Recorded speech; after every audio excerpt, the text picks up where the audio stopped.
तो ये खबर आजमगढ़ से है। यूपी बोर्ड की हाई स्कूल और इंटरमीडिएट परीक्षा के लिए केंद्र निर्धारण में गड़बड़ी करने का मामला सामने आया है। शिकायत मिलने पर अपर निदेशक ने मामले की जांच संयुक्त शिक्षा निदेशक आजमगढ़ से कराई तो जांच में कई आरोप सही पाए गए।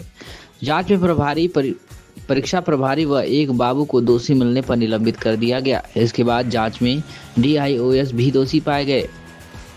वहीं जेडी ने अपनी रिपोर्ट परीक्षा सचिव को भेज दी है। इसे लेकर विभागीय कर्मचारियों में खलबली मची हुई है।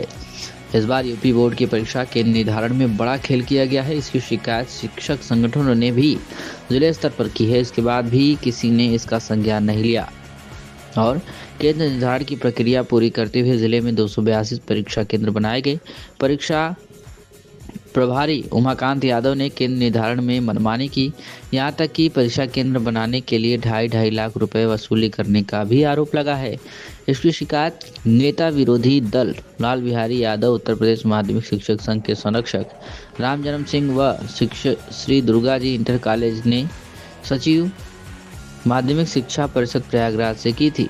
सचिव ने जांच के आदेश दिए। संयुक्त शिक्षा निदेशक दिनेश सिंह ने मामले की जांच की तो आरोपों की पुष्टि हुई। जांच में सामने आया कि केंद्र निर्धारण को लेकर 2 बैठक हुई थी, जिसमें एक डीएम ने बैठक ली थी, वहीं दूसरी बैठक हुई ही नहीं। इसके बाद भी बैठक होना दिखाया गया है। दोनों बैठकों में हुए हस्ताक्षर का मिलान किया गया तो डीएम नवनीत सिंह चहल का और अन्य सदस्यों के हस्ताक्षर भिन्न भिन्न पाए गए। इसे लेकर संयुक्त शिक्षा निदेशक दिनेश सिंह ने परीक्षा सचिव को अपनी जांच की आख्या भेज दी है। उम्मीद जताई जा रही है कि जांच में दोषी पाए गए DIOS उपेंद्र कुमार के खिलाफ सख्त कार्रवाई की जाएगी। इस मामले में संयुक्त शिक्षा निदेशक दिनेश सिंह ने क्या कुछ कहा है, आप सुनिए। सर, परीक्षा केंद्रों के निर्धारण में जो आपने जांच की थी उसमें 2 लोग सस्पेंड किए गए थे। अब DSP उस दायरे में आ गए हैं। सर, क्या जांच में पाया गया है? और जानकारी जो मिली है कि जिलाधिकारी के दस्तखत भी फर्जी बनाए गए थे। बोर्ड परीक्षा के संबंध में मेरे द्वारा जो जांच की गई है उसमें प्रथम एक तो शिकायत ये पाई गई है, सही पाई गई है कि कई बच्चों का 165 विद्यालयों के बच्चों का परीक्षा केंद्र परिवर्तित कर दिया गया है। दूसरा ये पाया गया है कि शासनादेश के अनुसार जिनके गुणांक अधिक हैं उनको पहले परीक्षा केंद्र बनाया जाना चाहिए था, परंतु कम गुणांक वालों को परीक्षा केंद्र बना दिया गया और अधिक गुणांक वालों को परीक्षा केंद्र छोड़ दिया गया। तीसरी अनियमितता ये थी कि एक स्कूल का सेंटर बहुत दूर चला गया था, 75 किलोमीटर दूर चला गया था, तो उसको तो करेक्शन करा दिया गया क्योंकि छात्र हित में वो बहुत आवश्यक था कि 75 किलोमीटर दूर ना जाएं, तो अभी बोर्ड से उसको चेंज करा दिया गया है। तो इस तरह की अनियमितताएं थी जो जिसके संबंध में मैंने जांच रिपोर्ट भेजी है। और एक किसी काम के लिए एक व्यक्ति तो उत्तरदायी नहीं होता, उससे जुड़े सभी व्यक्ति उसमें उत्तरदायी होते हैं।